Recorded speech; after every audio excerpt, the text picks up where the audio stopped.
아멘. 오늘도 내일도 영원토록 하나님의 성령의 은혜가 여러분들의 삶 가운데 가득하시기를 주의 이름으로 축복합니다. 날마다 주의 뜻 가운데 행하는 여러분들의 삶 속에 하나님의 성령의 일하심이 증거되어져서 하나님의 놀라운 역사가 여러분들 눈앞에 펼쳐지는 큰 은총이 가득한 삶이 되시기를 주의 이름으로 축복합니다. 오늘 우리는 이 마태복음 7장 13절로 29절까지 말씀을 함께 나누면서 예수님께서 산상수훈에 이제 마무리하시는 내용을 함께 은혜를 나누고자 합니다. 예수님께서 마태복음 5장에서부터 산에 올라가셔서 이스라엘 백성들에게 말씀을 하신 내용이 기록되어져 있습니다.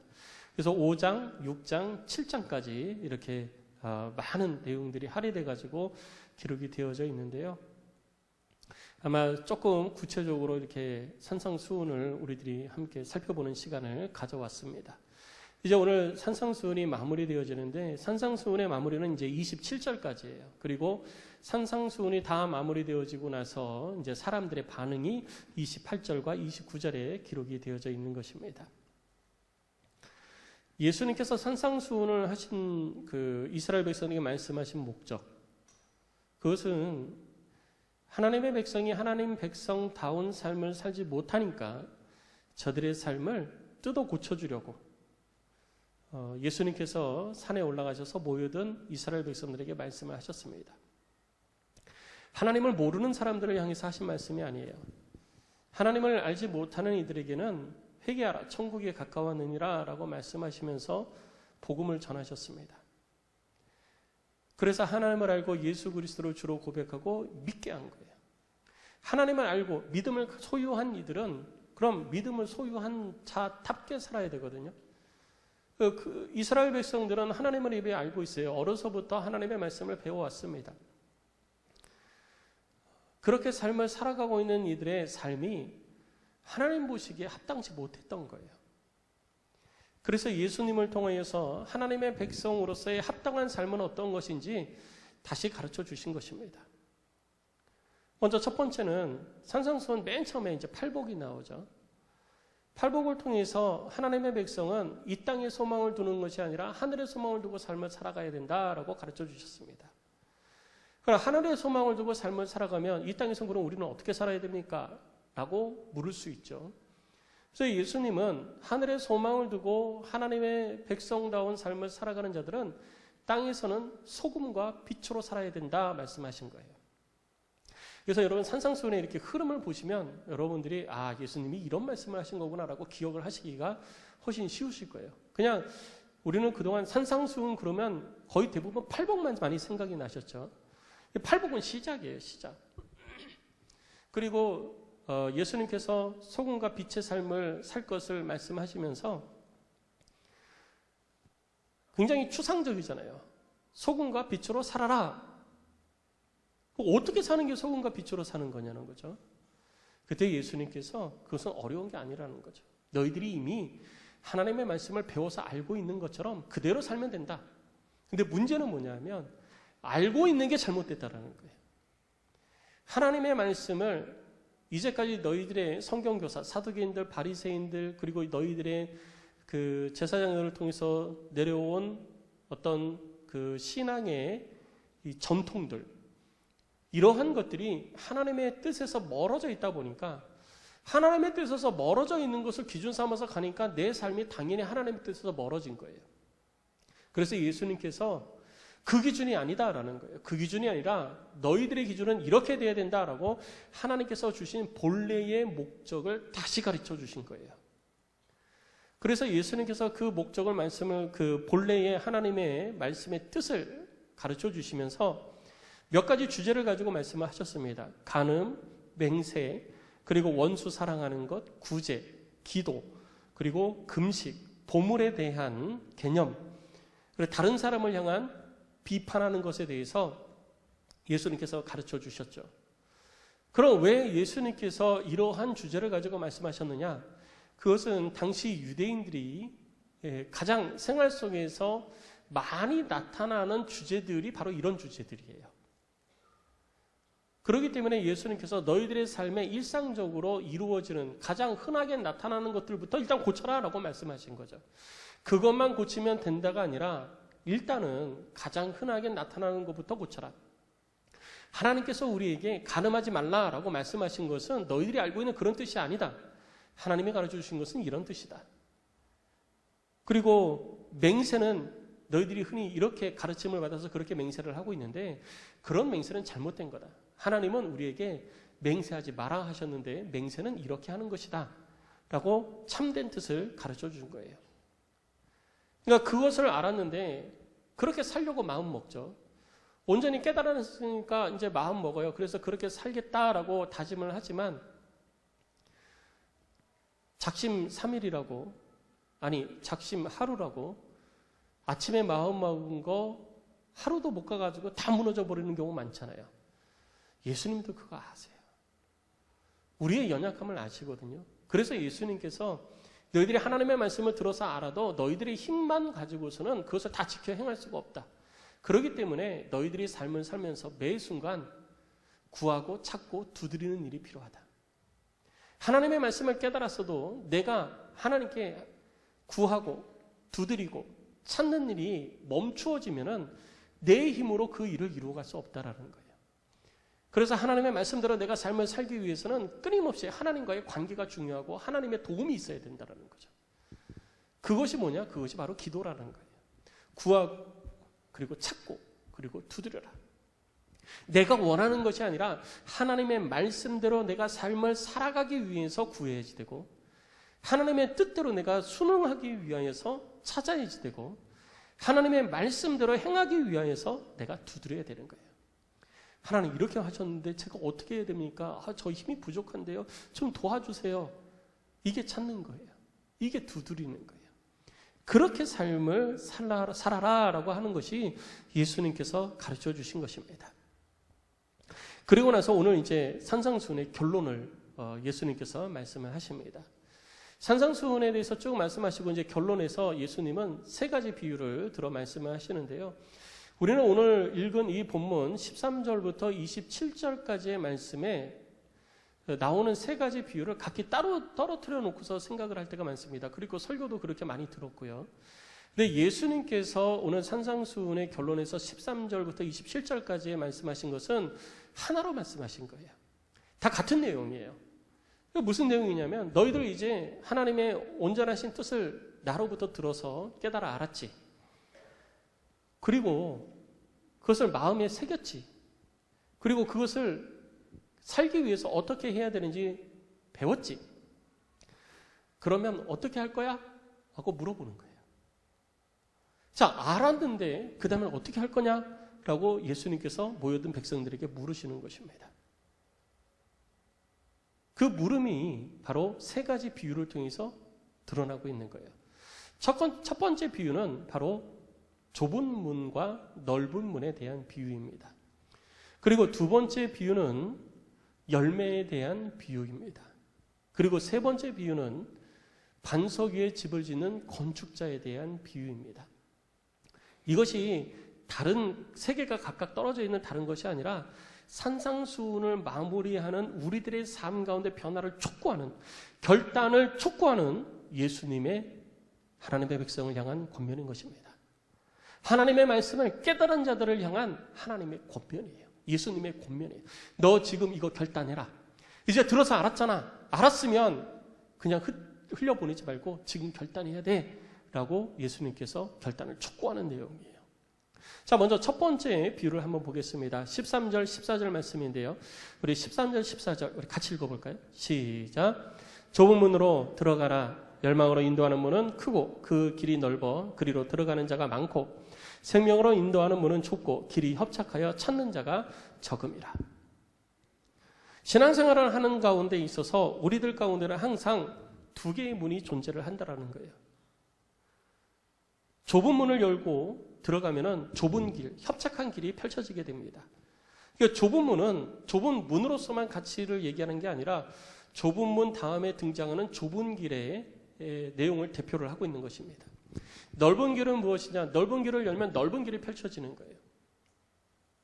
그래서 좁은 문이라는 것은 넓은 길을 대표로 하는 그 입구를 말하는 것입니다. 우리의 신앙생활을 할 때에 두 문이 있다는 거예요. 근데 이 두 문 중에 어떤 거 선택할래? 하고 주님이 물으시는 게 아니고요. 우리 주님이 오늘 13절 말씀에 이렇게 말씀합니다. 좁은 문으로 들어가라. 우리 주님이 명령하고 계시는 거예요. 우리는 선택의 갈등성이 있습니다. 그리고 선택은 마치 내가 할 것처럼 해야 되는 것처럼 우리는 생각하죠. 좁은 문도 있고 넓은 문도 있으면 너 뭐 선택할래? 저 그러면 좁은 문 선택하겠습니다. 저 넓은 문 선택하겠습니다. 이렇게 선택을 하는 것을 우리에게 맡기시는 것처럼 우리는 생각합니다. 그런데 우리 주님은 우리에게 맡기지 않으셨어요. 우리들의 삶 가운데 좁은 문도 있고 넓은 문도 있습니다. 근데 선택을 하라는 게 아니라 너는 좁은 문으로 들어가라는 거예요. 이미 길은 정해져 있는 거예요. 왜 길이 정해져 있느냐?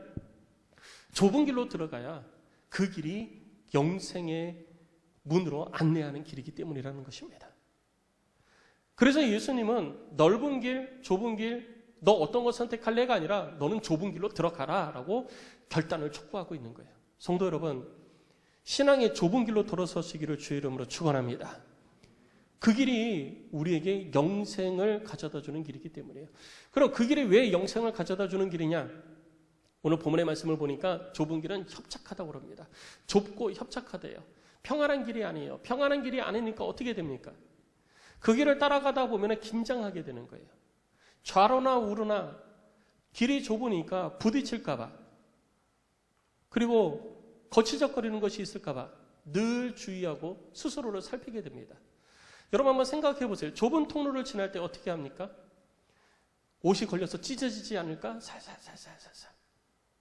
예전에 제가 누가 이렇게 좋은 오리털 잠바, 그때는 오리털 잠바가 굉장히 귀했어요. 고등학교 다닐 때. 제가 고등학교 다닐 때 1986년도. 잘 사는 정말 부자 친척이 옷을 입으려고 사놨는데 그냥 선물로 준 거예요. 그런데 불쬐다가 살짝 녹아버렸어요. 살짝 그래서 털이 막 숭숭숭숭 막 빠져나가는 거예요. 얼마나 이 가슴이 아프든지. 그러니까 같이 불쬐던 친구들은 재밌다고 막 털 막 날리니까 재밌다고 막 뽑아가지고 막 날리는데 저는 그 마음이 아닌 거예요. 여러분 어떻습니까? 좁은 길 가려면요, 이거 옷 찢기면 어떡하지? 여러분 안 그러세요? 막 그러면 이거 찢어지면 어떡하지? 살살살살 뭐 어디 걸릴까봐 조심조심 가잖아요. 항상 자기를 돌아봅니다. 신앙생활을 하는 데 있어서 좁은 길은요, 하나님의 말씀으로 자기 자신을 늘 돌아보는 거예요. 조심스러운 거죠. 긴장하는 거죠. 제가 종종 그런 말씀드리죠. 우리들의 신앙생활은 외줄타기와 같다. 중심을 항상 잘 잡고 있어야 돼요. 조금만 흐트러지면 바로 떨어집니다. 신앙생활이 그런 거예요. 그렇게 긴장하면서 한 걸음 한 걸음 하나님께서 우리들 가운데에 걸음을 내디디라 하실 때, 그리고 우리들의 걸음을 안전한 걸음으로 인도하시는 그 길을 따라서 우리가 조심스럽게 나아갈 때, 그때 하나님께서 우리들의 길을 선하게 인도해 주시는 것입니다. 그리고 그런 길이 쭉 걸어가다 보면 아무리 좁은 길도요, 익숙해지면 어때요? 뛰어가기 시작하는 거예요. 좁은 길도 익숙해지면 뛰어가는 거예요. 안 걸리고 뛰어가는 거예요. 그런데 넓은 길은 어떻습니까? 오늘 13절 말씀에 넓은 길로 멸망으로 인도하는 문이라고 표현하고 있습니다. 그리고 그것은 크고 그 길이 넓어서 그리로 들어가는 자가 많대요. 넓은 문을 열면 길이 대로처럼 펼쳐져 있습니다. 가기 편해요. 긴장하지 않아도 됩니다. 옆에 사람하고 부딪힐 일 걱정 안 해도 돼요. 걸어가다가 이쪽으로도 갔다가 이쪽으로 갔다가 내가 보고 싶은 거 봤다가 듣고 싶은 거 들었다가 이리 한눈 팔고 저리 한눈 팔고, 그래도 그 길에서 벗어나지 않는 거예요. 그만큼 넓은 길이에요. 가기 편하니까 사람들이 다 그 길로 들어서는 거예요. 그런데 중요한 것은 그 길은 멸망으로 인도하는 길이라는 것입니다. 왜 멸망으로 인도하는 길이냐? 내가 원하는 대로 가기 때문에 그러는 거예요. 내가 원하는 대로 삶을 살고 내가 원하는 대로 방향을 안내하고 내가 하고 싶은 대로 다 하는 거예요. 그래서 하나님의 뜻과 상관없는 길이라는 거예요. 그 길을 걸어가는 자는 멸망을 맞이하게 된다는 것입니다. 그래서 예수님께서 자, 좁은 문이 있고 넓은 문이 있다. 어떤 걸 선택할래? 라고 물어보신 거 아니라 너희는 좁은 문으로 들어가라 라고 말씀을 하신 것입니다. 넓은 문은 선택의 가치 자체가 없는 거예요. 넓은 문도 있기는 한데 그것은 너희와 상관없는 문이라는 거예요. 너희는 무조건 좁은 문으로 들어가라는 것입니다. 예수 그리스도를 알고 하나님을 알고 하나님을 섬기며 이 땅에서 하나님의 백성으로서 하나님의 뜻 가운데 행하는 삶을 살아가는 자는요, 반드시 좁은 문으로 들어가야 되는 것입니다. 성도 여러분, 고민하지 마십시오. 고민은 갈등하니까 고민되는 거예요. 이것도 좋아 보이고 저것도 좋아 보이니까 고민하는 거예요. 근데 그 고민을 할 것도 없이 우리 주님께서 우리에게 말씀해 주셨어요. 명령해 주셨습니다. 너희는 좁은 문으로 들어가라고 말씀해 주신 것입니다. 좁은 문으로 들어가시기 바랍니다. 갈등하지 말고 순종하십시오. 그러면 영원한 나라 천국에서의 삶이 우리들 가운데 더 복된 삶으로 임하게 되어질 줄로 믿습니다. 그것이 바로 팔복에서 약속하신 것이잖아요. 그래서 우리는 이 땅에 신앙생활을 하면서 넓은 문 자꾸 찾지 마세요. 좁은 문을 찾아가지고 그 좁은 문을 열고 그 안으로 들어가서 그 길을 걸어가야 되는 것입니다. 좁은 문을 열고 들어가 그 길을 걸어감으로 하나님의 약속한 영생의 복과 은혜가 여러분 가운데 가득하시기를 주의 이름으로 축복합니다. 그리고 두 번째는 열매를 통해서 알리라 라고 말씀하신 내용입니다. 오늘 이 본문의 말씀은 거짓 선지자 혹은 거짓 선생에 대해서 이야기하는 것처럼 보입니다. 그러나 중요한 것은 그것이 틀린 것이 아니라 이 땅에서 신앙생활을 하는 데 있어서 이제까지 이스라엘 백성들이 잘못 걸어온 이유가 무엇입니까? 거짓 선지자와 거짓 사도들을 분별하지 못했기 때문이에요. 그들이 말하는 것을 제대로 분별하지 못했기 때문에 하나님의 뜻 가운데서 멀어져 왔던 것입니다. 그러니까 이제는 잘 분별해야 된다는 거예요. 하나님의 말씀을 듣고 하나님의 뜻을 깨달았으니 이제 앞으로는 그러한 것에 휩쓸리지 말고 잘 분별하는 것입니다. 그렇다면 그것을 어떻게 분별할 수 있겠습니까? 라고 물을 수 있겠죠. 그 예수님이 말씀하시는 것입니다. 너희들의 귀를 즐겁게 하는 것에 귀 담지 말라는 거예요. 귀 기울이지 말라는 겁니다. 너희들의 눈에 즐거워 보이는 것에 눈길 주지 말라는 거예요.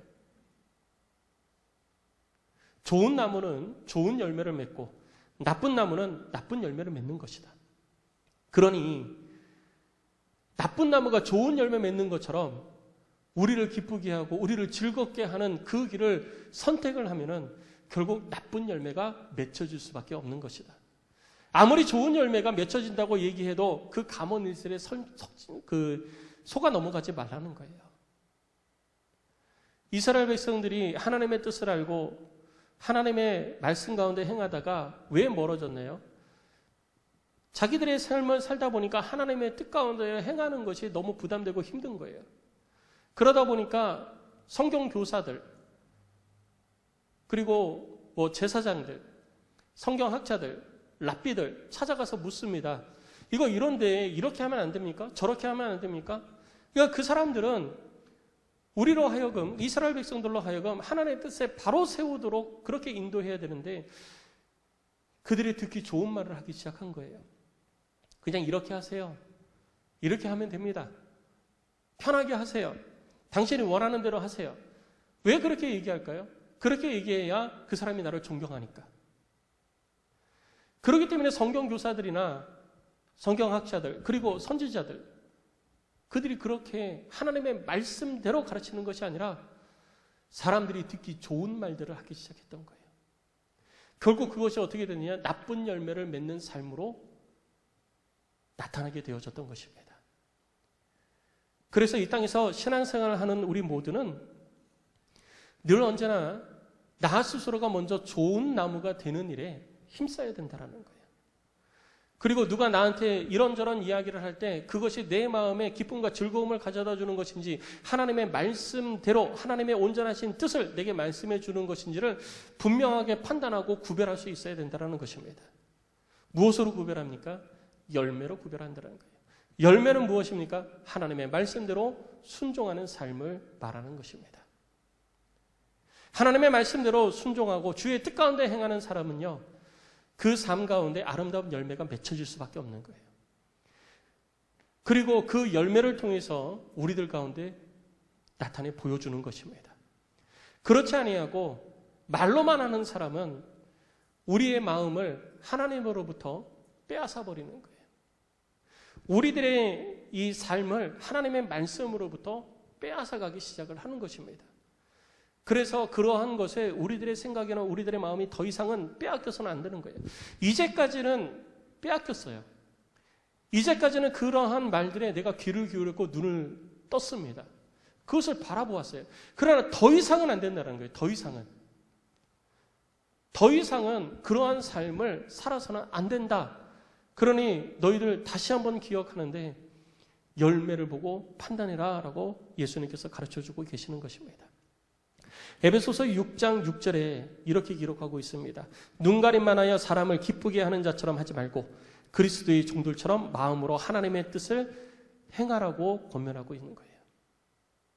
신앙생활을 하는데 여러분 눈가림으로 신앙생활을 하고 계십니까? 그 사람은 좋은 열매를 결코 맺을 수가 없는 것입니다.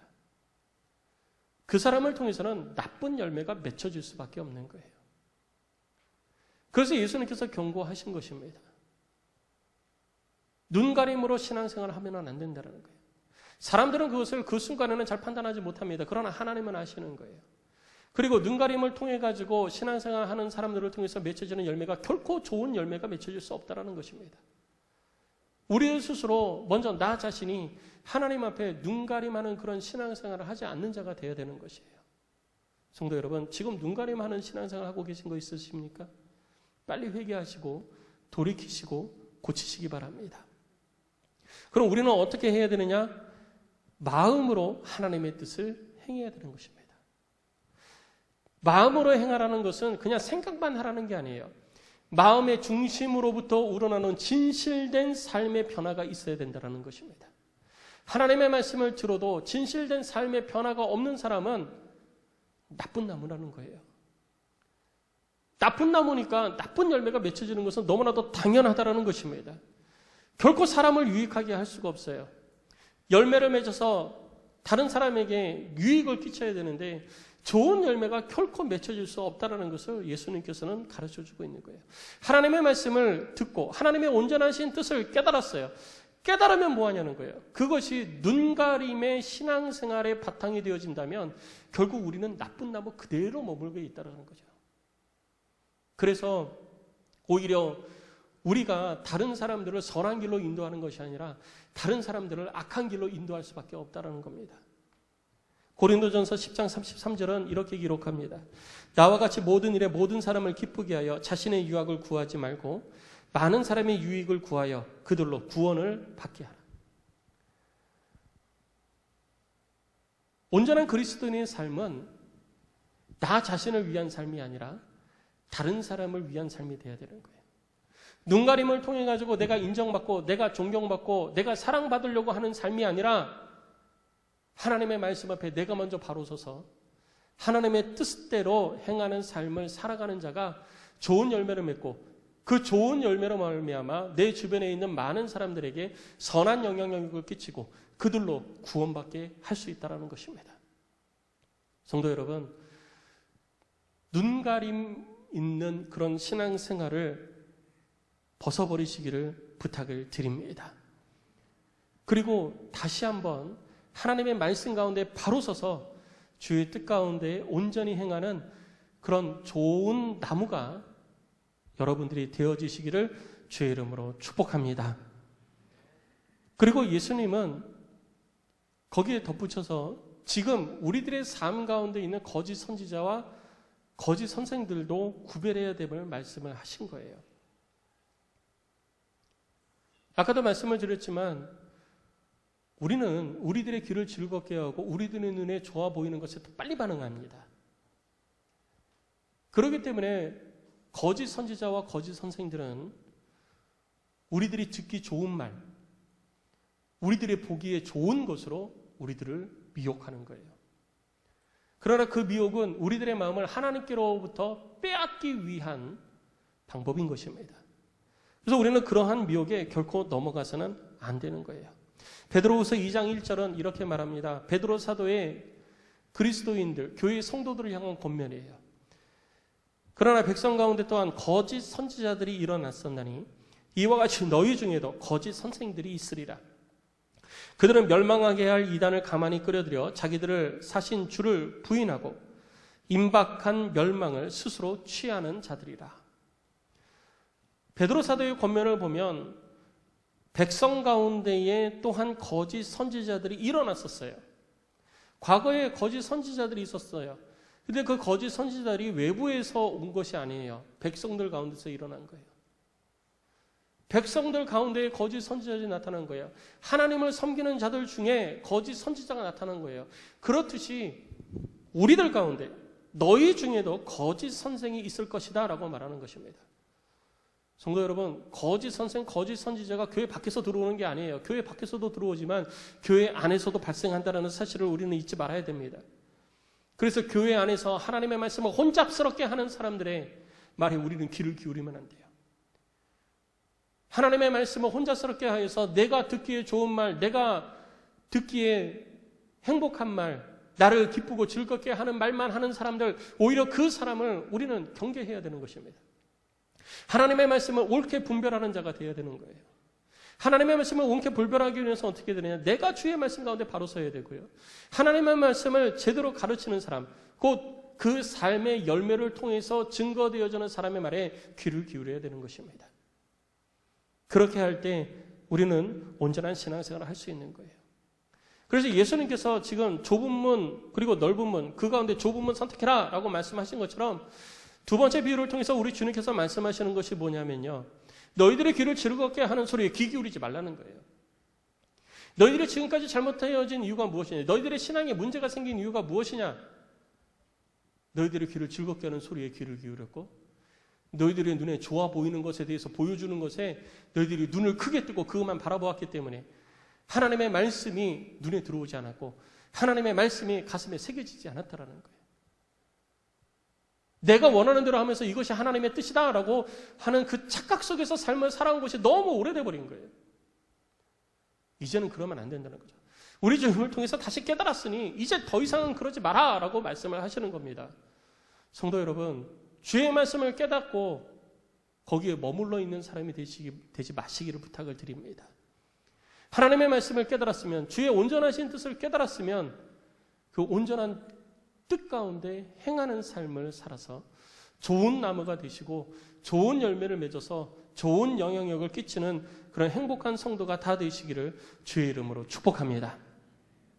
그리고 계속 이어서 말씀하시는 거예요. 이제 세 번째 비유, 반석 위에 집을 짓는 자의 비유를 말씀하십니다. 반석 위에 집을 짓는 자의 비유를 말씀을 하시면서 우리 주님께서 하시는 말씀은 뭐냐면요, 거짓 선지자, 거짓 선생의 비유에 연결해서 말씀하시는 거예요. 너희들 가운데 있는 그러한 일들이 눈에 보여지는 것들이 있는데 눈에 보여지는 것에 혹하지 말라는 거예요. 오늘 본문의 말씀을 보면 사람들이 예수님에게 말을 한다고 합니다. 열매로 그들을 알리라 라고 20절에 말씀하시고 나서 21절입니다. 나더러 주여 주여 하는 자마다 다 천국에 들어갈 것이 아니요 다만 하늘에 계신 내 아버지의 뜻대로 행하는 자라야 들어가리라. 이러쿵저러쿵 말한다고 해서 되는 게 아니에요. 하나님의 뜻대로 행해야 된다는 것이죠.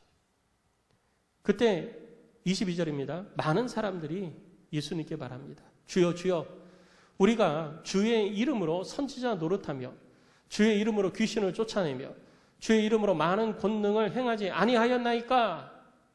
그렇게 말을 할 것이다. 그때 내가 그들에게 밝히 말하되 내가 너희를 도무지 알지 못하니 불법을 행하는 자들아 내게서 떠나가라. 우리 주님이 그렇게 말씀하시대요. 사람의 관점과 우리 주님의 관점이 다르다라는 얘기예요. 사람의 관점은 무엇입니까? 내가 선지자, 예수의 이름으로 선지자 노릇하고, 내가 주의 이름으로 귀신도 쫓아내고, 내가 주의 이름으로 권능도 행하고, 능력도 행하고, 그러한 일들을 하는데, 내가 하나님 앞에 온전한 사람 아닙니까? 하고 인정받기를 원하는 거예요, 지금. 많은 것들이 내 삶 속에 보여지니까 이 보여지는 것을 통해서 내가 인정받기를 원한다는 거죠. 그런데 우리 주님은 말씀하시기를 보여지는 것으로 인정받는 것이 아니다라는 거예요. 마가복음 13장 22절에 우리 주님은 이렇게 말씀하십니다. 거짓 그리스도들과 거짓 선지자들이 일어나서 이적과 기사를 행하여 할 수만 있으면 택하신 자들을 미혹하려 하리라. 거짓 선지자들, 거짓 그리스도들이 나타나서 이적과 기사를 행한다고 우리 주님도 말씀하고 있는 거예요. 눈에 보이는 것에 혹하지 말라는 것입니다. 사단도 영적인 존재이기 때문에 우리들이 알지 못하는 신령한 일들, 그러한 일들을 우리 가운데 보여줍니다. 그리고 우리를 유혹하는 거예요. 우리를 미혹하는 것입니다. 예수의 이름을 빌어서 그의 능력인 것처럼 그렇게 위장 전술을 하는데 아주 익숙한 자가 바로 사단인 것입니다. 그런데 오늘 우리 주님이 23절 말씀에 분명히 말씀하십니다. 불법을 행하는 자다라고 말씀하고 있는 거예요. 하나님의 말씀이 삶 가운데 녹아들어서 그 삶에 변화가 있고 그 변화의 열매로 하나님의 능력이 나타나는 것이 아니라 그냥 능력만 드러내는 것은 하나님 앞에 불법을 행하는 자라고 예수님께서 책망하고 있는 거예요. 여러분 신앙생활을 하시면서 기사와 이적을 추구하시죠. 그게 나쁜 게 아니에요. 근데 문제는 뭐냐면 하나님의 말씀을 통해서 내 삶의 구체적인 변화, 그리스도인이기 때문에 내 삶에 전인격적인 변화가 있어야 되는데 그런 거 없이 단순하게 기사와 표적과 이적과 능력만 구한다면 우리는 하나님 앞에 건강한 그리스도인으로 성숙한 그리스도인으로 자라갈 수 없다는 것을 우리는 유의해야 됩니다. 예수 그리스도를 주로 고백했으면 우리는 다시 태어난 거예요. 전인격적인 변화가 있어야 되는 것입니다. 생각의 변화도 있고 말의 변화도 있고 바라보는 것의 변화도 있고 가치의 변화도 있고 우리들의 모든 것들이 이전과는 다른 모습으로의 변화가 나타나야 되는 것입니다. 눈에 보이는 것에 혹해서는 우리는 좋은 신앙인의 걸음을 걸어갈 수가 없다는 사실을 우리는 잊지 말아야 되는 것입니다. 데살로니가 후서 2장 9절로 10절 말씀에 사도 바울은 데살로니가 교회 성도들에게 이렇게 권면합니다. 악한 자의 나타남은 사탄의 활동을 따라 모든 능력과 표적과 거짓 기적과 불의의 모든 속임으로 멸망하는 자들에게 있으리니 이는 그들이 진리의 사랑을 받지 아니하여 구원함을 받지 못함이라 라고 기록하고 있는 것입니다. 사단의 꾀임에 눈속임에 현혹되지 말아야 되는 것입니다. 사단의 눈속임에 현혹되어지는 것이 바로 거짓 선지자와 거짓 선생들이 하는 일이기 때문입니다. 우리들이 듣기 좋은 말 해주고 우리들이 보기 좋은 것 보여주고 그리고 기사와 표적과 이적을 보여주면서 우리들의 마음을 빼앗는 자들입니다. 하나님께서 속한 우리들의 마음을 자꾸 빼앗는 자들이에요. 그들에게 휩쓸려가지고 우리들은 우리들의 삶이 하나님의 뜻에서 멀어진 줄을 모르고 그렇게 삶을 살아갔던 것이죠. 이스라엘 백성들이 그렇게 삶을 살아갔던 거예요. 그런데 이제는 더 이상 그렇게 살면 안 된다는 거예요. 하나님의 뜻을 제대로 깨달았으면 이제 더 이상 그 모습에서 벗어나야 된다는 것입니다. 더 이상 그 모습 가지고 그대로 살아가서는 안 된다는 거예요. 그럼 그 모습에서 벗어나는 것이 무엇입니까? 바로 반석 위에 집을 지어야 된다는 것입니다. 모래 위에 집을 지으면 다 무너지는 거예요. 반석 위에 집을 지으라고 예수님께서는 말씀하고 있습니다. 그럼 누가 반석 위에 집을 짓는 자냐? 24절 말씀을 보니 누구든지 나의 이 말을 듣고 행하는 자가 그 집을 반석 위에 지은 지혜로운 사람이다 라고 말씀하고 있습니다. 하나님의 말씀은 우리들 가운데에 삶의 변화를 이루라고 들려주시는 거예요. 듣고 깨닫고 깨닫는 것에서 멈추라고 그냥 깨닫기만 하라고 들려주시는 말씀이 아니라는 거예요. 하나님의 말씀은 우리들의 삶 가운데 들려지고 구체적인 행동의 열매를 맺기를 원하셔서 우리 가운데 들려지고 있는 것입니다. 성도 여러분, 주의 말씀 앞에 순종하시기 바랍니다. 주의 말씀대로 행하시기를 바랍니다. 주의 뜻 가운데 행하여서 여러분들의 삶의 구체적인 변화의 열매를 만들으시기를 주의 이름으로 축복합니다. 그 사람이 반석 위에 집을 짓는 자예요. 반석 위에 집을 짓는다고 해서 비바람, 풍파 이게 그치는 게 아니에요. 우리가 신앙생활을 할 때 신앙생활에 반석 위에 집을 짓는 자도 있고 모래 위에 집을 짓는 자도 있어요. 우리가 착각하고 있는 게 뭐냐면요. 신앙생활을 하면 내게 환난도 없을 줄 알아요. 환난도 없고 고난도 없고 비바람도 멈추고 풍파도 없고 그래서 안전하게 살 줄 알거든요. 그러지 않습니다. 신앙생활을 해도 환난이 있습니다. 내가 하나님을 섬겨도 우리들 가운데 문제가 발생해요. 괴로움이 있어요. 마음의 갈등이 있어요. 어려움이 있습니다. 병 들어요. 하나님 믿는다고 해서 병 안 드는 게 아닙니다. 병 안 걸리는 거 아니에요. 문제 안 생기는 거 아닙니다. 문제 생깁니다.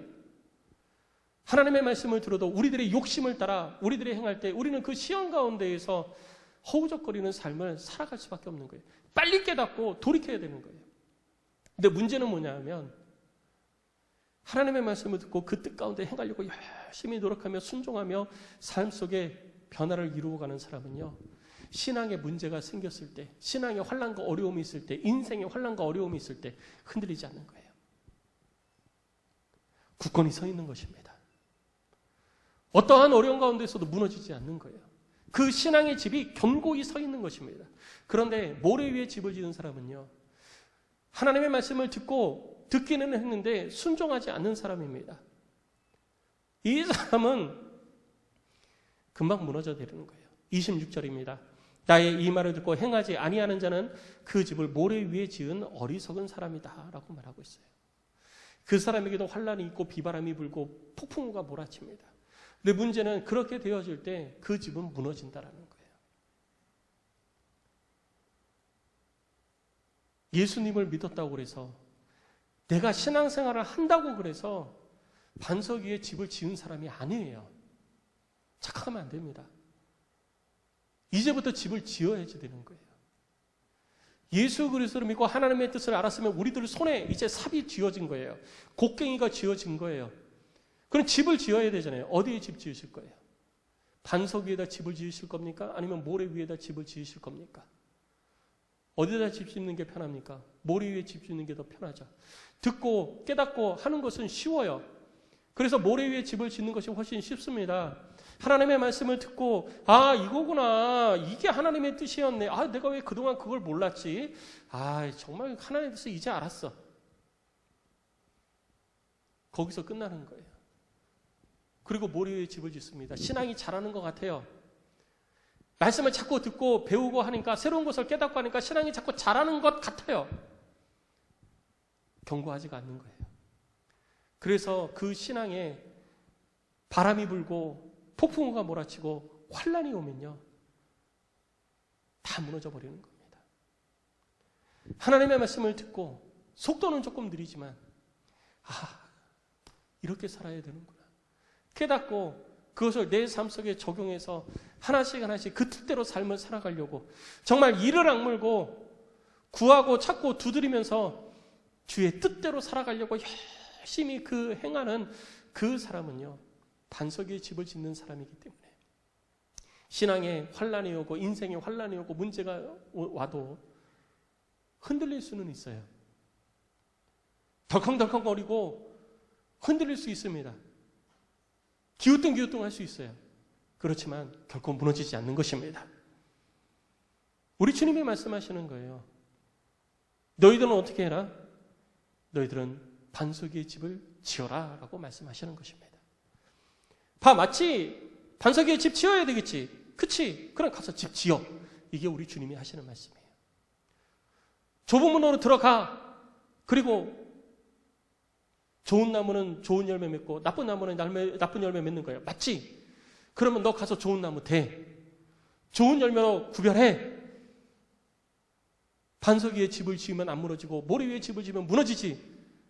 그럼 가서 반석 위에 집 지어. 라고 우리 주님이 지금 모여있는 사람들을 흩어보내기 전에 결단을 촉구하고 있는 거예요. 그것이 바로 이 산상수훈의 마지막인 것입니다. 예수님도 가르쳐주고 그냥 돌려보낸 게 아니에요. 오늘 본문에서는 13절 말씀에만 좁은 문으로 들어가라 라고 표현이 되어져 있는데 원문에는 조금 더 명확하게 그 나머지 비유들에 대해서도 무엇을 선택해야 될지 예수님께서 말씀하고 계신 거예요. 반어법으로 말씀하시는 것입니다. 봐, 맞지, 알지, 그렇지, 이렇게 표현을 하고 있어요. 원문에서는요.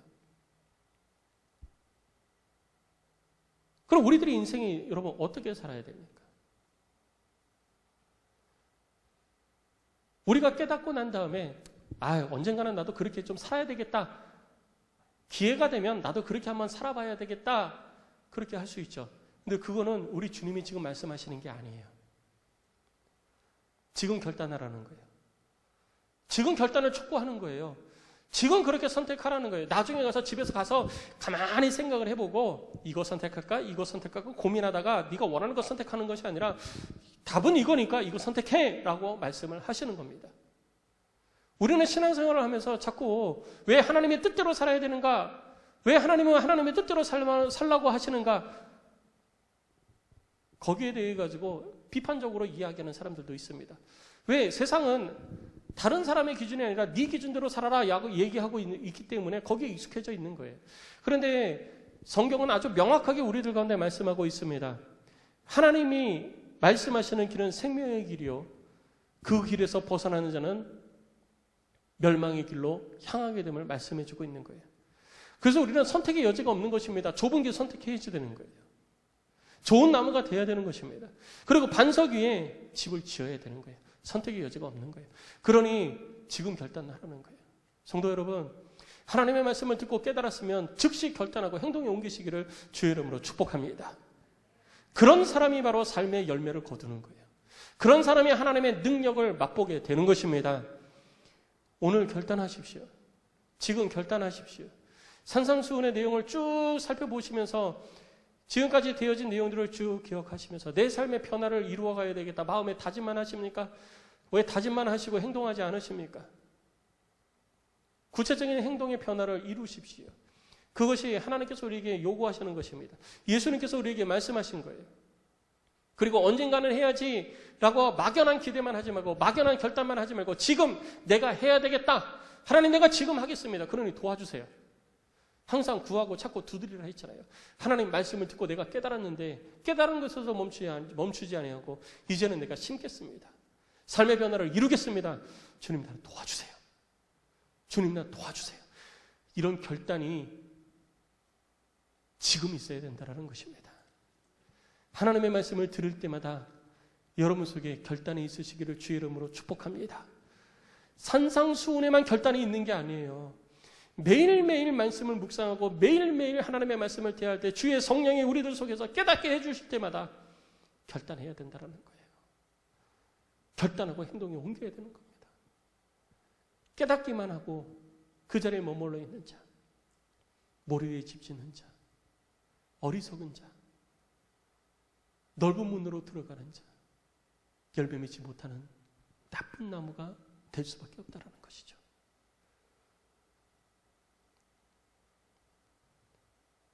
우리들 가운데에 야고보 사도는 1장 22절로 25절 야고보서에 이렇게 이야기합니다. 너희는 말씀을 행하는 자가 되고 듣기만 하여 자신을 속이는 자가 되지 말라. 누구든지 말씀을 듣고 행하지 아니하면 그는 거울로 자기의 생긴 얼굴을 보는 사람 같아서 제 자신을 보고 가서 그 모습이 어떠했는지를 곧 잊어버리거니와 자유롭게 하는 온전한 율법을 들여다보고 있는 자는 듣고 잊어버리는 자가 아니요 실천하는 자니 이 사람은 그 행하는 일에 복을 받으리라. 성도 여러분, 복된 성도 되시기를 주의 이름으로 축복합니다. 좁은 길을 걸어가면서 늘 자신을 하나님의 말씀으로 쫙 비춰봐야 돼요. 어디 잘못된 거 없나? 어디 찢어진 거 없나? 어디 뭐 묻은 거 없나? 그 길이 복된 길임을 기억하시고 그 길을 걸어가서 우리 주님이 우리를 향하여 베풀어 주시고자 약속하신 큰 은혜와 복이 여러분들의 삶 가운데 다 나타나기를 주의 이름으로 축복합니다.